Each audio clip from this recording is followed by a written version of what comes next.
Estudo do Catecismo da Igreja Católica, com o Padre Bruno Leonardo Braga. Desejei ver com a inteligência o que acreditei. Santo Agostinho.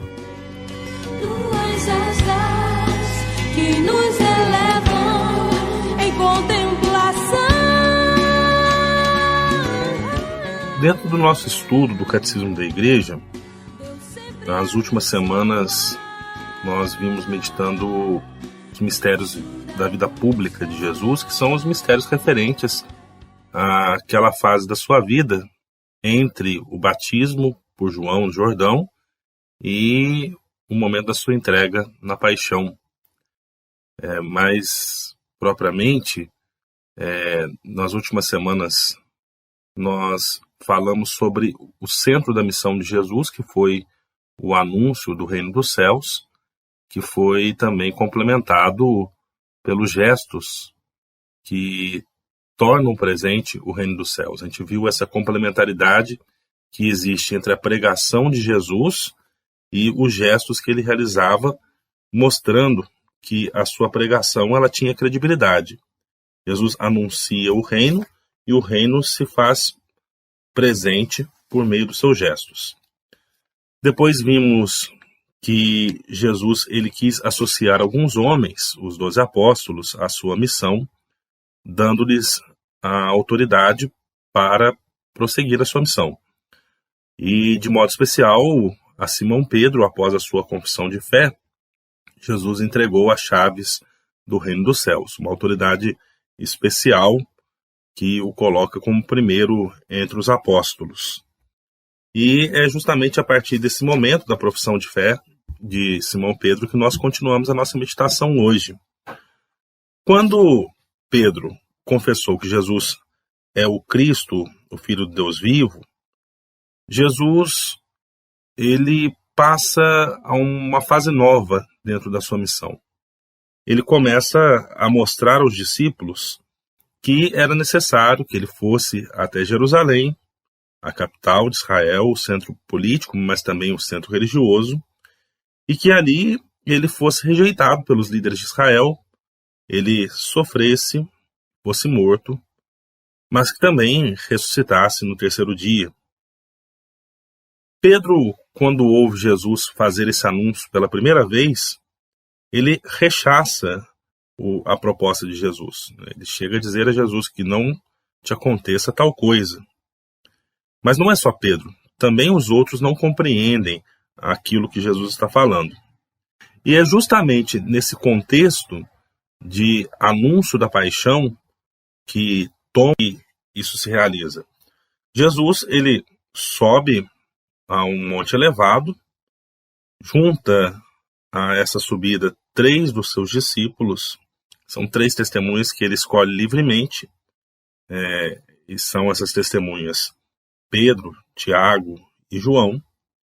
Quando eles estão no alto do monte, o rosto e as vestes de Jesus se tornam fulgurantes de luz.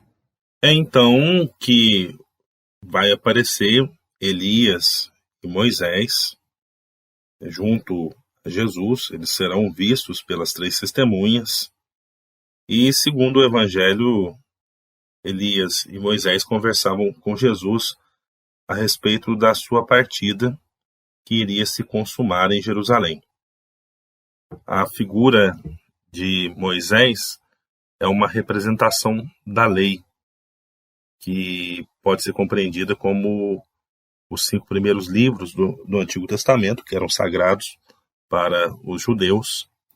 E a figura de Elias, ela é uma representação dos profetas, os livros proféticos do Antigo Testamento. E assim nós temos uma representação simbólica que diz que a vida de Jesus, a sua morte, ela é testemunhada pelas Escrituras Sagradas.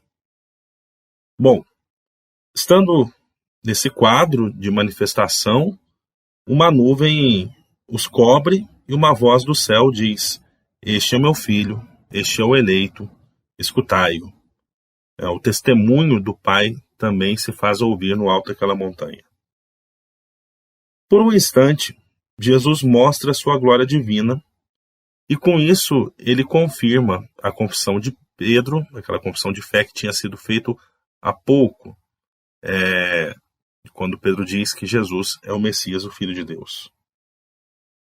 Mostra Jesus também que para entrar na sua glória, ele deve passar pela cruz em Jerusalém. Nós temos aqui novamente a figura de Moisés e Elias, muito ligada a essa manifestação de Jesus, porque eles tinham visto a glória de Deus sobre a montanha. A lei e os profetas tinham anunciado os sofrimentos do Messias. A paixão de Jesus, então, ela é mostrada como vontade do Pai. O Filho, na sua entrega, ele vai agir como um servo de Deus. A nuvem também tem um valor simbólico. Ela indica a presença do Espírito Santo. Como nos diz São Tomás de Aquino, a Trindade inteira apareceu no mistério da transfiguração. O Pai na voz, o Filho no homem e o Espírito na nuvem clara. Nós temos no Catecismo uma oração da liturgia bizantina que manifesta o mistério da transfiguração, e esse texto diz assim: Vós vos transfigurastes na montanha, e porquanto eram capazes, vossos discípulos contemplaram vossa glória, Cristo Deus, para que quando vos vissem crucificado, compreendessem que vossa paixão era voluntária e anunciassem ao mundo que vós sois verdadeiramente a irradiação do Pai.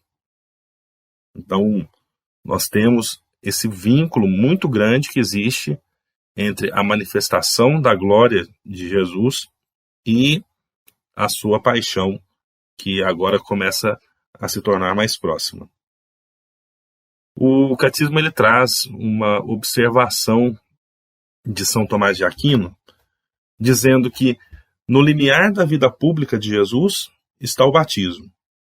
No limiar da Páscoa, a transfiguração. Pelo batismo de Jesus, se tornou manifestado o mistério da primeira regeneração, que é o nosso batismo. E pela transfiguração, se manifestou a segunda regeneração, que é a nossa própria ressurreição. Desde já, nós participamos da ressurreição do Senhor pelo Espírito Santo que age nos sacramentos do corpo de Cristo, nos sacramentos da Igreja.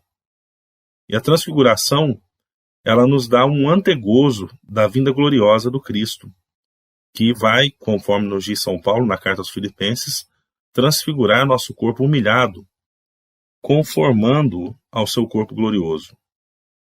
Mas ela nos lembra também que é preciso passarmos por muitas tribulações para entrarmos no reino de Deus. Concluindo a reflexão sobre a transfiguração, o Catecismo nos apresenta o trecho de um sermão de Santo Agostinho, que diz assim: Pedro ainda não tinha compreendido isso ao desejar viver com Cristo sobre a montanha. Ele reservou-te isto, Pedro, para depois da morte. Mas agora, ele mesmo diz: desce para sofrer na terra, para servir na terra, para ser desprezado, crucificado na terra. A vida desce para fazer-se matar. O pão desce para ser fome. O caminho desce para se cansar da caminhada. A fonte desce para ter sede. E tu recusas sofrer? Então, a transfiguração de Jesus, ela se apresenta também como um convite a nós para abraçarmos a cruz de Jesus e prosseguirmos no seu seguimento. Aí na próxima semana, nós vamos continuar a nossa meditação falando sobre a subida de Jesus a Jerusalém e a sua entrada messiânica na Cidade Santa.